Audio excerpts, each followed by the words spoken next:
welcome to my home here on beautiful Fox Island. I'm chef and owner of Flying Knives, and I'm actually making something very special today, and you are more than welcome to come into my home and check it out. Come on guys, let's get started. I'm gonna be doing a tuna and salmon poke on endive, and then I'm gonna be putting my cast iron to the test. I'm gonna be doing a seared tuna and also a seared scallop, and then we're gonna be fishing it off with the crispy Brussels sprout with the miso glaze. Welcome to my kitchen. Today I'm gonna be making my sweet spicy pepper chimichurri sauce, and I'm gonna do it 4 different ways with 4 different ingredients, so you can kind of switch it up however you want it. Now bear with me, there is a lot to this dish, but it's totally worth the effort. So it's a spicy sweet pepper, so I literally like to use 1 serrano, I'll use 1 jalapeno, and then we use the 2 colors of the sweet peppers, of course lemon, lime. We're gonna be using some oil. I have some black sesame oil. Here's another tip I like to put on there, white truffle oil. We have mirin, and that's just for the sauce. And then I've got variations of all my seasonings over here. We're pretty much gonna be using the bulk of this stuff. Like I said, it's a lot. Bear with me, but once you put it together, it's totally worth it. Let's go. So I was working in Hawaii at a particular chef who was very particular about cuts. And if you're off by even just a hair, you literally have to start over. Consistency is everything. All right, let's throw this bad boy together. The 1 serrano, got the jalapeno. Of course, can't have the sweet without the sweet pepper. So there we go. So that is the major base. So this is where we all build it from. So now we're gonna run down the gauntlet of spices that I'm gonna put in this thing. We're gonna do a pinch of salt. I just do a little pinch of black pepper. You can go a little heavy on the garlic powder. I'm probably gonna use like 3-finger pinch. But of course, it would not be a chimichurri if I didn't have any chives in there. Here's some oregano. And you can or you cannot, but I like to put cilantro, and I'm a little heavy on that. Right here we have some chili pepper. So that's pretty much the base of what we're gonna start off with. Now we gotta add the wets. I'm gonna use some black sesame oil. That's pretty much gonna bind it all together. Less is more, you don't want it too runny. Rice vinegar, that brings a lot of the acidity to it. The sweet we're gonna use with mirin. I love using mirin. And there you go. We're just gonna mix this together, and then from there we're gonna pull all the ingredients, and then we're gonna keep tasting it, and we're gonna put variations on it. So let's get it mixed.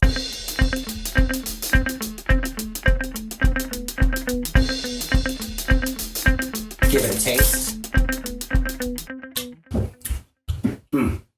Exactly how I like it. White truffle oil. Not too much, just to give it a little earthy tone. There we go.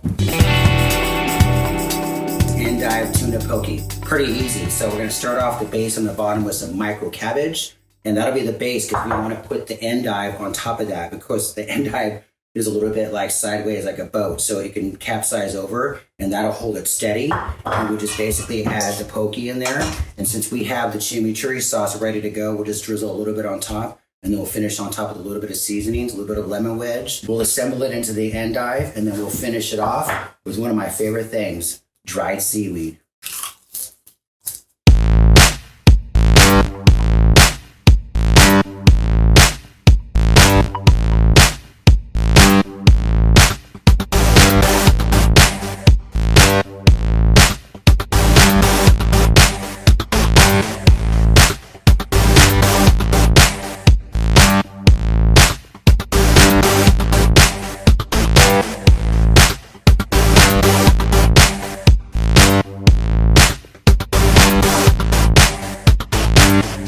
Next dish that I like to do, it's more of a sushi bar type dish. Again, another appetizer, you can throw this sauce on there, but I'm actually gonna take the chimichurri sauce that I made, and I'm gonna mix it with a little bit of miso paste just to thicken it up and add another boldness to the flavor, a little bit of umami. So the tuna is gonna be cooked super raw, very quick dish.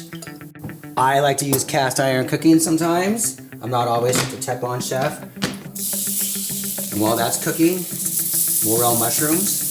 Now while that's cooking, I'm gonna assemble the sauce with the miso. So we're gonna do it fairly quick. You want it kind of thick. And I'm just gonna use about half a teaspoon of miso paste. Fairly earthy. There we go. That's a great consistency right there. You try it. A little more black pepper. And I'm gonna put some sesame seed in there.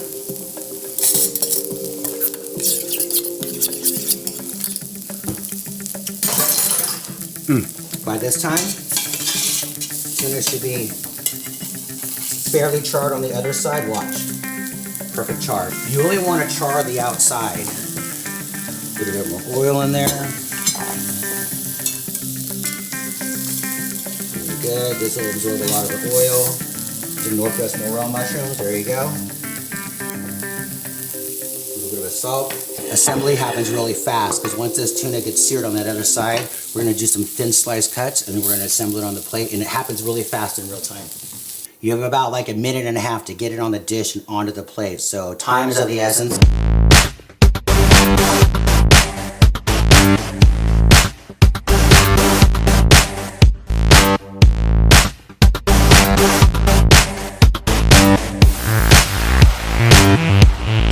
Just a string of the beans on top. Ponzu.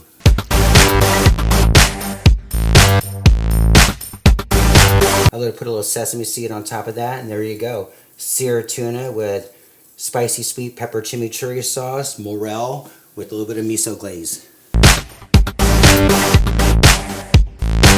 Scallop dish. Reminds me of my Hollywood days. Very cool dish. Again, more of a sushi bar type item. We're going to do a quick seasoning on the outside. Salt, black pepper.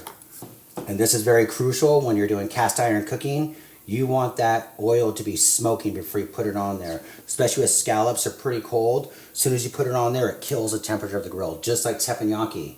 Okay, see how that smoke is coming up there? That's coming along nicely. That's how I know that these are going to brown good. So what I like to do is I'll put them in there and I'll actually space them out. So when I flip it over, I'll be flipping it over onto a hot, fresh side. Season side down. And remember guys, that sweet, sexy garlic butter I made a couple of days ago you saw on my social media? Well, this is why it's coming into play.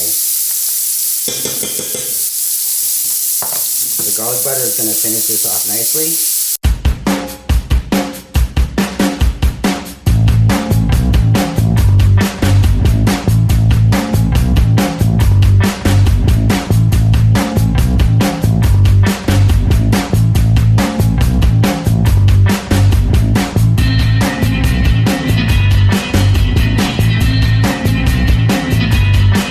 Super quick and final easy dish if you want to do at home. Not all of us have a fryer, but you can still fry it in a pot anyways. We're going to do crispy Brussels sprouts. Into the fryer we go. Boom. Now since we have a bunch of miso left over from the chimichurri that I did, I'm just going to wing a miso sauce to put on top of this, a sweet glaze if you will. So we'll just take not that much of miso paste. I don't know, what do you say about it? It's about like a quarter of a cup. Rice wine vinegar, mirin, black sesame oil, salt, black pepper, garlic, sugar, a little bit of chili powder in here, Japanese seasoning. Mix. Less is more with this. You can build it up later. You can't take back salt. Truffle oil. So those Brussels sprouts, they're on their way, they're crisping up. You want them slightly charred because they will crisp up and firm up, and you want them crispy. And you know the mark of a true chef, if he ever has a fryer and does this. Chop the seasoning, salt, black pepper, sesame seeds, texture, toss, toss, toss. Happens quick in real time. Try to stack it high and pretty if you can. A little more sesame seeds. We'll call this the miso drizzle.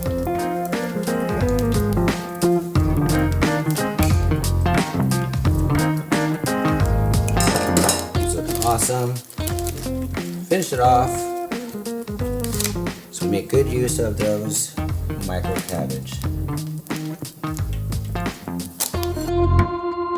Flying knives. Who loves you, baby? A little bit of the lemon shit, sorry. There we go.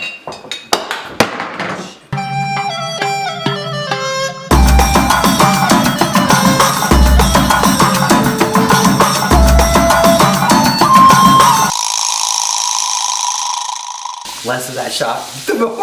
Okay.